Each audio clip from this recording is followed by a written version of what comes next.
Welcome back.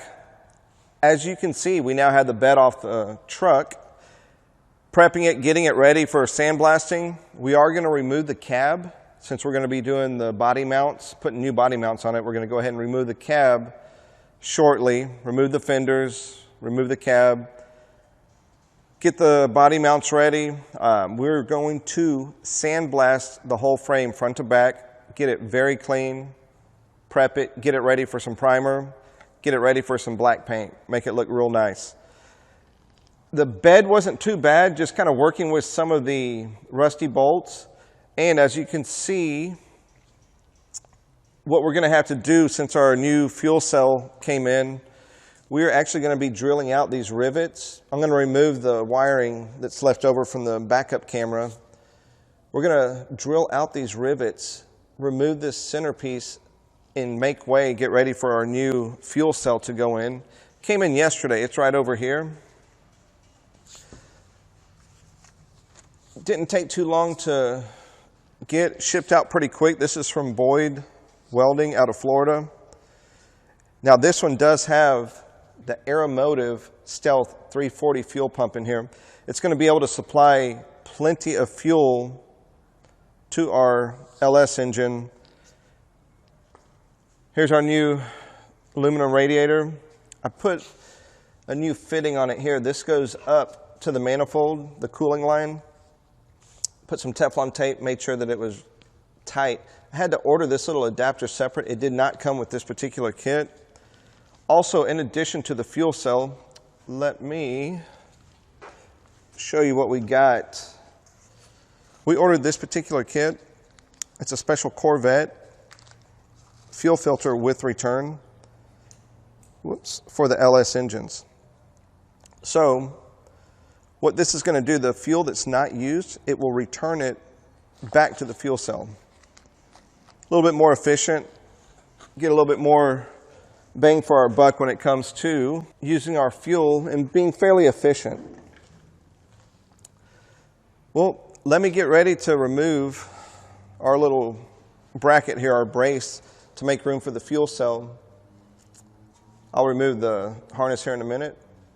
Let me get ready and I'll be right back. Welcome back. We are getting ready to drill out, remove the cross member that we don't need here anymore for the fuel cell. So what I want to do first, I did have the backup camera already installed in this vehicle.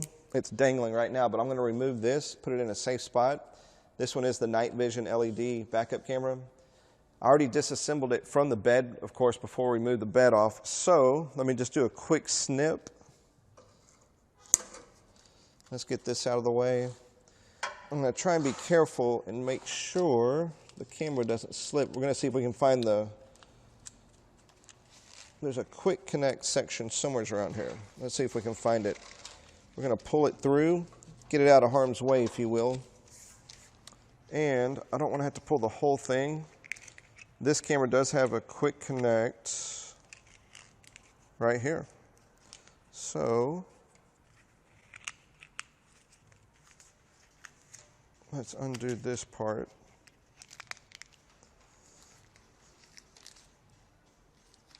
We're going to be rewiring this whole truck, and we're going to be using some different protectant shielding. We're not going to be using the traditional plastic flex loom. This whole truck's going to be getting what's called Tech Flex, the snakeskin looking flex loom, kind of sleek, kind of more stylish. And what I like to do, as you can tell, I also like to put an extra layer in here to make sure that it's protected. Let's see, there it is. And just in case someone tugs on it, the connection just doesn't come apart. So this happens to be the European tape. So now we can remove it right there. Let's see if we can find it over here. There's that one, and there's this one. So it's a little bit harder to get off, but that's a good thing. We don't want it coming apart, especially once we get everything buttoned up. Voila. So we're just going to lay this over here temporarily before we remove the rest of this for sandblasting. And we're going to put this in a safe place back here in the bed of the truck. Okay, here we go. Now, this bolt's more exposed down here. It's easier to get to. So we are going to come up underneath, engage, and grind this thing down.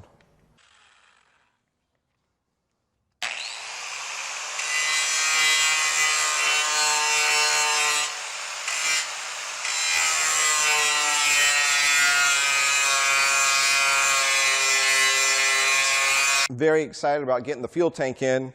Wasn't too bad, just had to line all the bolts up. There's 2 stock bolts once you take out that center support that you can use to get the tank up there, mounted just with those 2 bolts, and then line up the other bolts. We went with 3 on each side just to be safe. It's not too heavy, but once the fuel's in there, we're around 20 gallons, just to make sure that everything's going to be secure, safe. We use some Loctite nuts. It's got 3/8 inch bolt, steel bolts in there, hex bolts. So it's strong. It's got the Loctite nuts on it. It's not going anywhere. There's 3 on each side. It's going to be strong. It fit just right. Everybody, whenever we were researching fuel cells to go with, everybody's like, go with Boyd, go with Boyd. So we ended up with the Boyd custom fuel cell. I like it. It fits perfect. We opted not to go with the center, the bed fill. We went with the side fill. It's going to be going, the neck's going to be going over to the side marker lamp that we're going to custom build the flap on. Other than that, it's going to look good. We're going to have the bumper off the rear of the truck, so cruising behind it, you'll see that it's got an aluminum fuel cell. Get the sending unit, the fuel pump and the sending unit wired up. We'll be working on the wiring for the complete truck actually next week, getting everything ran. So, looking good. Very excited about this one. Glad y'all are watching. Don't forget to like. Don't forget to subscribe. You'll see all the new stuff coming up soon. We're going to be, from here on, doing a lot of work. Stay with us and you'll see what we're doing. And then I can't wait for the finished product to start the engine up, get this truck down the road, and see how it sounds with that 6.0 in there. Like, subscribe. We'll see y'all later.